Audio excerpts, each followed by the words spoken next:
Ֆրանսիայի նախագահ Էմանուել Մակրոնը Հայաստանում վերջին օրերին տեղի ունեցողը ժողովրդավարությունը ապակայունացնելու դեմ գործողություններ է որակել ու համերաշխություն է հայտնել Նիկոլ Փաշինյանի կողմից իրականացվող այս գործողություններին։ Երկրների ղեկավարները նախորդին խոսել են հեռախոսով, ըստ վարչապետի գրասենյակի, Մակրոնը բարձր է գնահատել նաև Հայաստանի ձգտումը տարածաշրջանում խաղաղություն հաստատելու համար։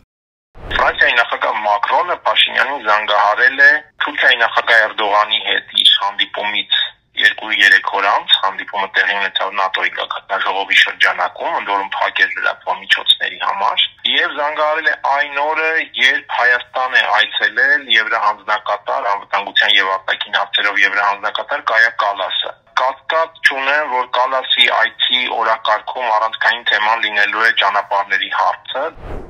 Մտահոգիչ է, որ Ֆրանսիան փորձում է միջամտել Հայաստանի ներքաղաքական կյանքին, ասում է քաղաքագետ Արա Պողոսյանը, որևէ երկիր իրավունք չունի միջամտել մեկ այլ երկրի ներքին կյանքին, ասում է մտահոգիչ է նաև, որ Ֆրանսիան չի արձագանքում Հայաստանում օրեցօր աճող քաղբանտարկյալների թվին, քաղաքական ճնշումների աճին, բայց խոսում է Հայաստանի ժողովրդավարության մասին։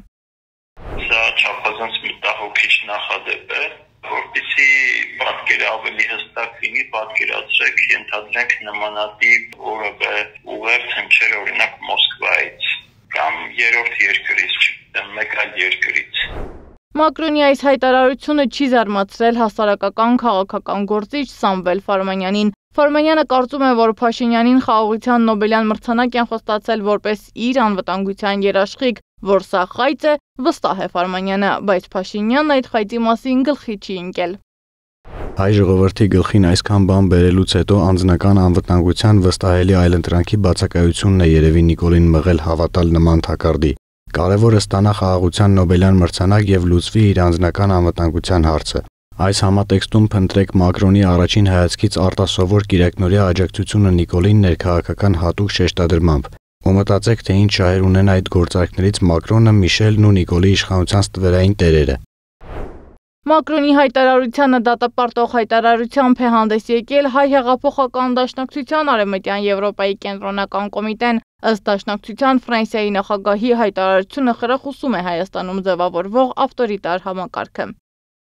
Նախագահ Մակրոնի Փաշինյանի հետ հեռախոսային խոսակցության բովանդակությունն անհասկանալի եւ անընդունելի է ու ըստ ամենայնի դատապարտելի։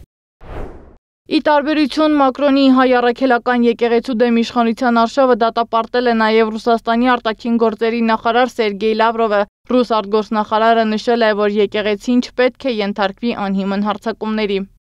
Հայ առաքելական եկեղեցու շուրջ հակամարտությունը պետք է լուծվի։ Ռուսաստանի Դաշնությունը շահագրգռված է, որ այն չենթարկվի անհիմն հարձակումների։ Ակնհայտ է, որ սա մեր հարևանների ներքին հարցն է, բայց իհարկե կանոնիկ հազարամյա հայ առաքելական եկեղեցու վրա հարձակումները խիստ մտահոգիչ են։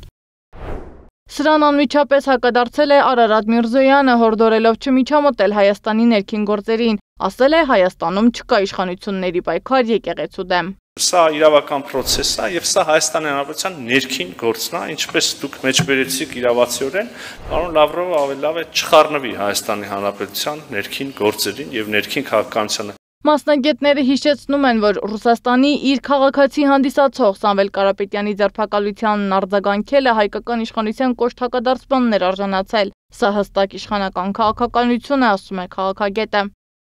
Սա հստակ իշխանական քաղաքականություն է, որով փորձ է արվում մի կողմին ներկայացնել որպես հացարակական թշնամի կամ պետությանը թշնամի, իսկ մյուս կողմին որպես քաղաքակրթական հինարան։ Այդուամենայնիվ դատապարտելի է յուրաքանչյուր երկրի միջամտությունը Հայաստանի ներքին կյանքին։ Մասնագետներն ասում են, Հայաստանի իշխանությունը պիտի խոչընդոտի բոլոր երկրներին, ովքեր կփորձեն միջամտել մեր երկրի ներքաղաքական կյանքին, բայց այս իշխանությունը Մակրոնի հայտարարությունը որակում է որպես իր ժողովրդավարության վկայություն, իսկ Ռուսաստանին անտեղյակություն։ Սեդա Մակարյան, Նոնա Գևորգյան, ABC Media։